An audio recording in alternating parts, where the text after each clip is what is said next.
ଅନେକ ସମୟରେ ଆପଣ ଲକ୍ଷ୍ୟ କରିଥିବେ ଆଜ୍ଞା, ଯଦି ରାସ୍ତାରେ ଗଲାବେଳେ କେହି ଜଣେ ଆପଣଙ୍କୁ ଲିଫ୍ଟ ମାଗନ୍ତି, ଆପଣ ତାଙ୍କୁ ଲିଫ୍ଟ ଦେଇ ଦିଅନ୍ତି। ସେ ସମୟରେ ଆପଣଙ୍କର କେହି ଜଣେ ଚିହ୍ନା ପରିଚୟ ଲୋକ ଦେଖା ହୁଅନ୍ତି, ସେତେବେଳେ ସିଏ ଆପଣଙ୍କୁ ଗୋଟେ ଭିନ୍ନ ନଜରରେ ଦେଖନ୍ତି।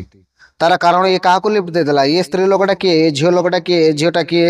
ସେମାନେ ଅନେକ ତାଙ୍କ ମନ ଭିତରେ ପ୍ରଶ୍ନ ଆସେ, ଆଉ ସିଏ ସେ ପ୍ରଶ୍ନକୁ ନିଜ ଭିତରେ ସମାଧାନ କରିବା ବଦଳରେ ସେମାନେ ଆଉ 5 ଜଣ ଲୋକଙ୍କ ପାଖରେ ଯାଇ କୁହନ୍ତି, ଆଜି ମୁଁ ଦେଖିଥିଲି ୟାକୁ, ସିଏ ତା ବାଇକରେ ବସେଇ ଗୋଟେ ଝିଅକୁ ନେଇକି ଯାଉଥିଲା କି ମହିଳାକୁ ନେଇକି ଯାଉଥିଲା। ସେମାନେ ବୁଝନ୍ତିନି ଆପଣ କୋଉ ପରିସ୍ଥିତିରେ କେମିତି ତାକୁ ନେଇକି ଯାଉଛନ୍ତି। ଆପଣ ଆଜି ଆପଣଙ୍କ ଭାଉଜକୁ ନେଇକି ଯାଆନ୍ତୁ, ଆପଣ ଶାଳୀକୁ ନେଇକି ଯାଆନ୍ତୁ, ଯିଏ ଆପଣଙ୍କ ଭାଉଜ ଶାଳୀକୁ ଚିହ୍ନି ନଥିବ ସିଏ ମଧ୍ୟ ସେଇମିତି ମନ୍ତବ୍ୟ ଦବ। କାହିଁକି ନା ସେଇ ଲୋକମାନଙ୍କର ବିକୃତ ମାନସିକତା ଥାଏ।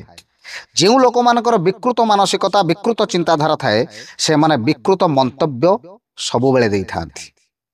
କିନ୍ତୁ ଏଇଠି ଆଉ ଗୋଟିଏ କଥା ଅଛି, ଯେଉଁ ଲୋକଟି ଲିଫ୍ଟ ଦଉଛି ବା ଯେଉଁ ଲୋକଟି ତା ଭାଉଜ କିମ୍ବା ଶାଳୀକୁ ନେଇକି ଯାଉଛି, ତାର ଯଦି ମାନସିକତା ବା ତାର ମନରେ ଖରାପ ଚିନ୍ତାଧାରା ଅଛି ସେମାନଙ୍କ ପ୍ରତି, ତାହେଲେ ସେ ଅପରାଧ ମଧ୍ୟ ଅକ୍ଷମଣୀୟ।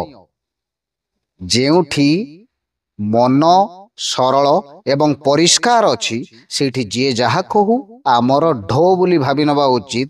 ଆଉ ଯେଉଁଠି ମନରେ ପାପ ଅଛି, ସେଇଠି ସବୁବେଳେ ମନରେ ଭୟ ଆସିବ ହିଁ ଆସିବ। ଏଇଟା ଦୁନିଆର ଚିରନ୍ତନ ସତ୍ୟ ଆଜ୍ଞା। ଆପଣ ୟାକୁ ମାନିପାରିବେ କିମ୍ବା ୟାକୁ ପ୍ରତ୍ୟାଖ୍ୟାନ କରିପାରିବେ। ଏଇ ତ ଜୀବନର କଥା।